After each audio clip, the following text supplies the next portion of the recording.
Pain is defined as short-term, intermittent, a direct cause from something and alleviated once that direct cause is removed. And then we as human beings screw it up like we do with everything else, and we put adjectives in front of it like acute and chronic, which inherently changes the definition. Acute maintains it, but chronic changes it because it implies that it's no longer short-term and it persists after the direct cause is removed. Right. So let's stop calling that chronic pain and call it what it actually is, suffering. Right. You see, pain gets lots of attention.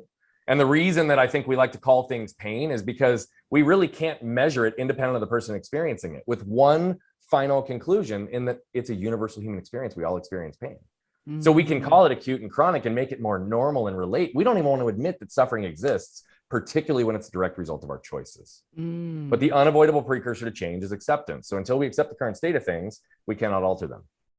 If we understand this concept in theory now, we can embrace the pain of hitting the gym for 30 minutes a day to avoid the suffering of aches and pains of a sedentary lifestyle. We can embrace the pain of a difficult conversation with a loved one or spouse to avoid the suffering of being stuck in a loveless marriage that's going to end in divorce, or ultimately wanting to be in a marriage or get out of a marriage and want the divorce.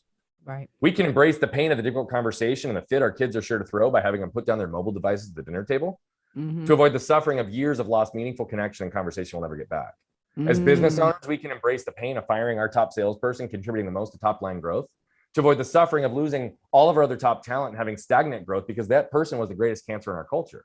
The reality of it is this concept of embracing pain to avoid suffering applies to everything in life. It's about understanding the steps to get there, how to harness this as a habit in everything that we do. And the reality of it is we have to really understand that I believe we all must choose our pain or our suffering will choose us. I want to be the one to influence and control which direction I can go. Right. It's almost as if you don't do it, then suffering kind of has its own, animal and takes over.